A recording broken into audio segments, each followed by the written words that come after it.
There has been another chemical weapons attack in Syria. Reports are claiming that it was President Assad who was responsible for this. My name is Noah Friz, and this is The Sit Down.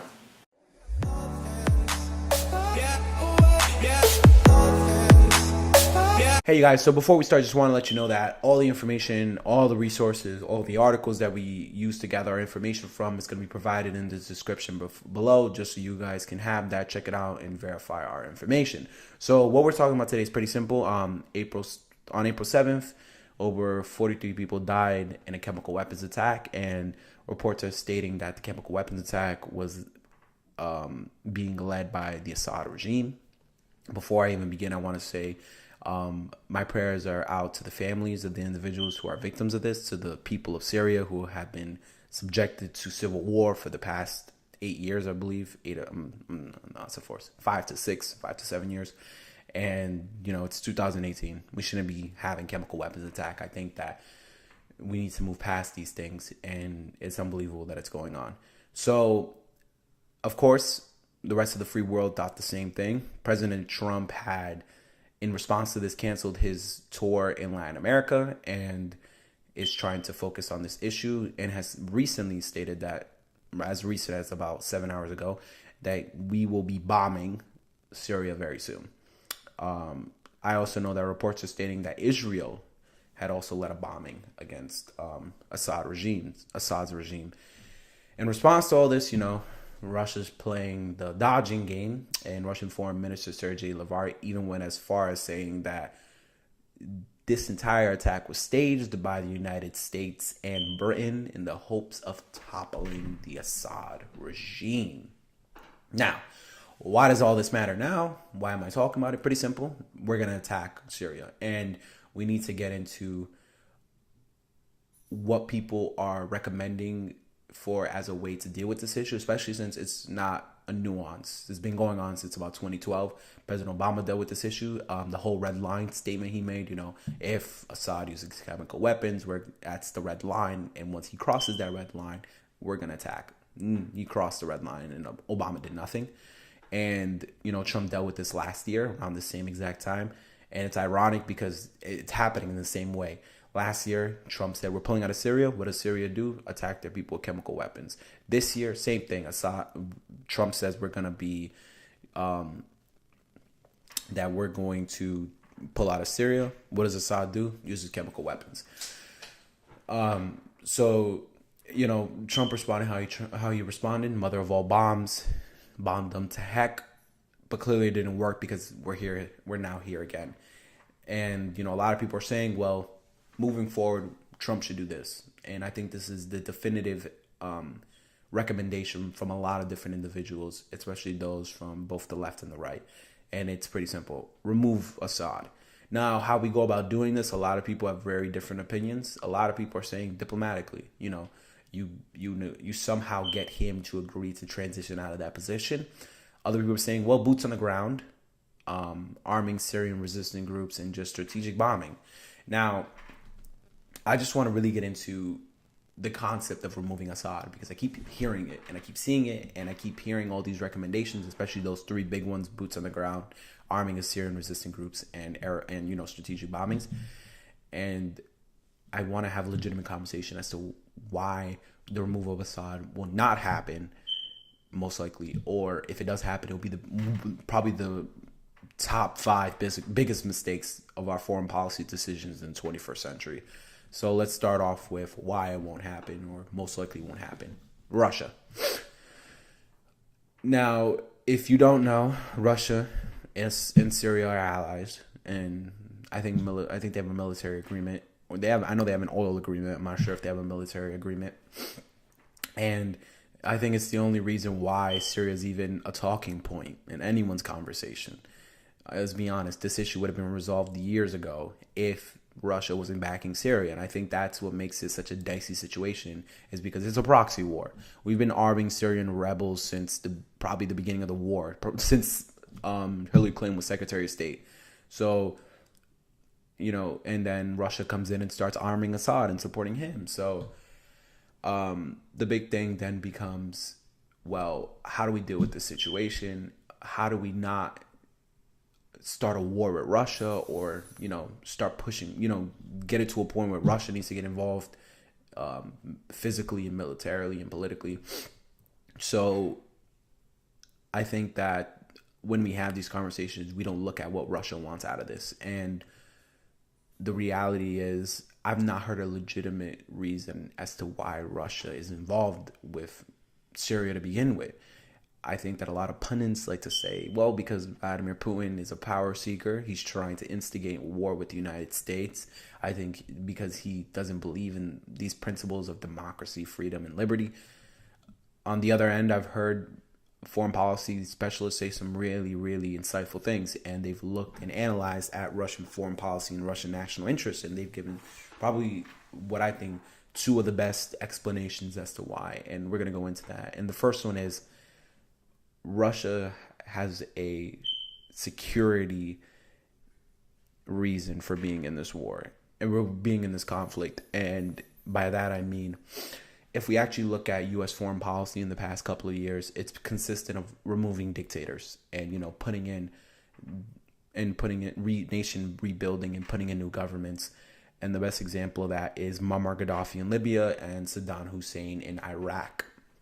Now, both of them complete failures. Muammar Gaddafi, once he was removed, apparently later on we come to find out with Benghazi, we were arming radical extremists who would later take over the region, go over to Syria and help Syrian rebels, and ultimately lead Libya into becoming a failed state. With Saddam Hussein, pretty simple. We tried to rebuild that nation. Ultimately, Obama pulled us out. A lot of conservatives said we shouldn't have left, but how much longer could you have stayed? 20 years, 30 years? How long does it take to rebuild a nation? Question of the day.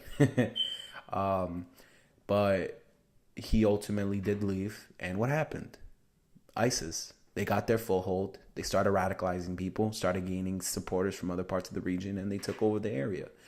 So I think that's what Russia's looking at.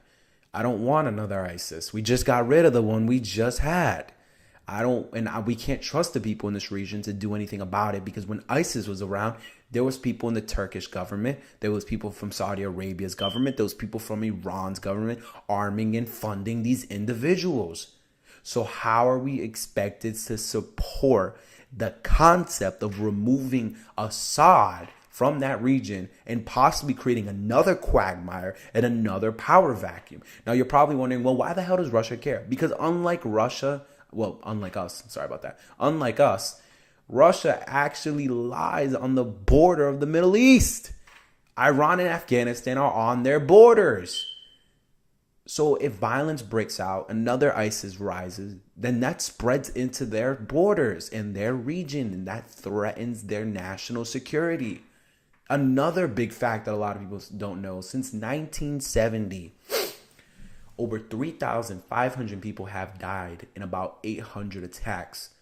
All of these attacks have been terrorist attacks, and a large portion of them were led out by radical extremists, the more recent ones.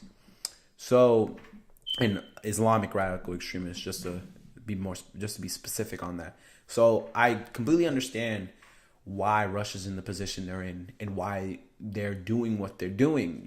If you don't want another power vacuum, if you don't want the United States, who has a hammer and treats every situation like a nail, they're just going to keep banging it at the nail, then you're going to make the decisions you make, and you're going to have to support people you don't want to support, even though you know that they're, crazy chemical weapon using monsters.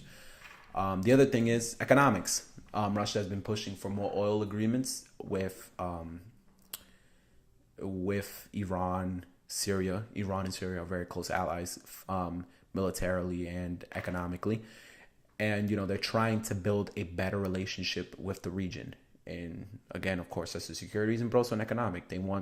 Russia wants to move its oil exports more into the region and cut the United States out. And that's more economic arguments, economic issues. The U.S. has been trying to cut Russia out of the oil market. Now Russia's trying to cut the U.S. out of the oil market. And it's a back and forth. It's like children.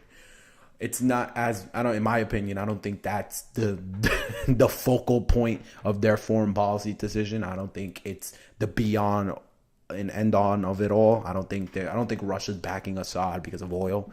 I genuinely don't. I really do think there's more of an argument towards the idea that he's backing him to protect his borders than anything else.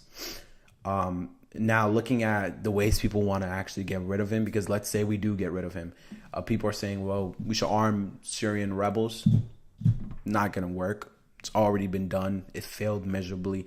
Look at the Obama administration. This is what I'm talking about when we have short-term memory in our foreign policy decisions. If you actually look at what Obama did, he was arming Syrian rebels. Come to find out, they're radical rebels. New York Times reported this. Washington Post was reporting this. There was a bunch of articles coming out. The Frontline for ABC. I don't know how many, not ABC, PBS. I don't know how many times Frontline reported the fact that a lot of the rebels who were being trained were radical extremists, and they were being trained by the United States. So, and there's also the fact that, and I think this has to be the biggest red flag. I think that this has to be what really pushes us away from this idea of arming radical rebels or just rebels in general, is the fact that, we can't definitively prove whether they're radical or not. We can't definitively prove if they support democracy and liberty and freedom.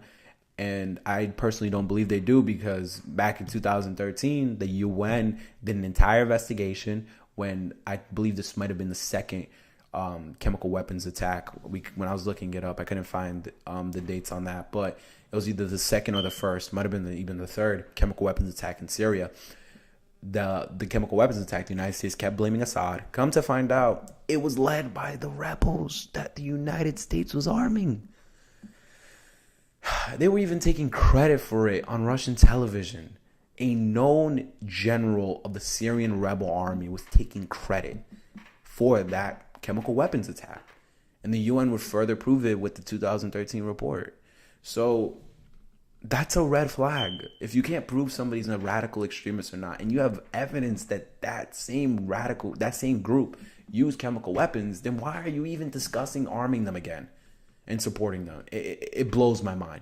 Now, the other two ways they wanted to get rid of Assad was boots on the ground and bombing people. Boots on the ground cost money. We just did a massive tax cut. I don't know where that money's coming from. I think that's my biggest argument on that. I'd love to see the numbers on that. I'd love to see where that money's going to be coming out of. And, a lot of conservatives are pretty mad about the new budget deal that was just passed in the Senate and in the House that would cost which would lead us into a bigger deficit. It's like a $1.3 trillion spending deal. Once you pass something like that, you got to ask yourself, how are we going to get the guns? How are we, like, guns are butter? We got the butter. That spending deal was butter. Where are you going to get your guns? Where is this money coming from for the guns, especially with this massive tax cut? Are you're gonna increase the deficit ceiling and just spend more money? Like, it's ridiculous, especially with midterms coming up. I don't see that as a possible or realistic path that anyone's gonna willing to take. Strategic bombing, I'm for it, as long as it's strategical. And the reason why I'm for it is because of my alternatives. So let's get into it. Now, I think the biggest way that they can deal with this issue, and I think this is something Trump needs to look into, is negotiating with Russia. And I think you need your biggest and most knowledgeable foreign policy advisors that you can find on Russian politics, Russian national interest, and your biggest foreign policy guys on Middle Eastern national interest, and really have a conversation. Now, I believe if Russia goes into this room, they're going to be asking for a couple things. The first one is recognition of the annexation of Crimea, and the legal recognition by the international community. The Crimea issue has been a really big problem. I don't want to get into the annexation of Crimea, but it's something that Russia's been pushing for and they're not been getting. And it's been coming up in a lot of different discussions. And I think it's something you guys should really look into. There's a couple links I brought in below about the annexation of Crimea and how it's recently still a problem in a lot of the negotiation that Putin keeps doing and making. Second one is insurance of their borders. And I think if you can get Russia to agree that, we will ensure the protection of your border as much as we can, I think we can get into a legitimate conversation about how we should deal with this issue.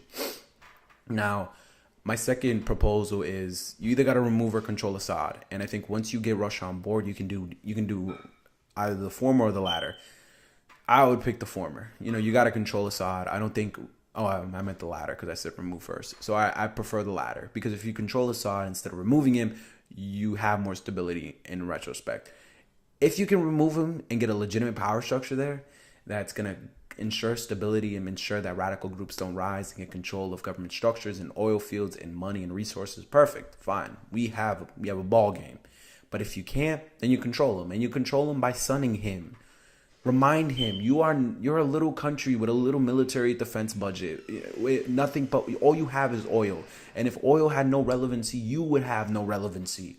And I think he needs to be remembered. He needs to be reminded that where the reality is in the international community, the United States and Russia are the top, and they have the better military. They have the better economy. And if you're not going to play ball with what the rest of the international community has agreed as to what fair terms and fair rules are, then you're going to be punished. And you do that by strategically bombing his government, by putting sanctions on his oil. I said it, sanctions. I mean sanctions on his closest advisors, on individuals in his cabinet, on his country. And the biggest one is tariffs on the oil he's exporting. Oh man, you hit that oil, and I know a lot of people are going to be infected by that, but you hit that oil and people are going to be really hurt by it. And if there could be some way to kind of stabilize that effect by basically switching how countries, like, because there are a lot of European countries that get oil from OPEC, and I believe Syria is a part of OPEC. If you can somehow stabilize that with Russian oil or U.S. oil at a cheaper price, it'd be fantastic. And, you really get a lot of results. So that's my take on everything. If you have anything different, if you have some ideas that you'd like to present, I'd love to see them. I know this is kind of a brief overview of everything, but I don't want to really get into everything because I could have gone into the big overall structures of the Syrian rebels and that whole Assad issue and Assad's government, but we're not going to get into all that. I don't want us to get into all that.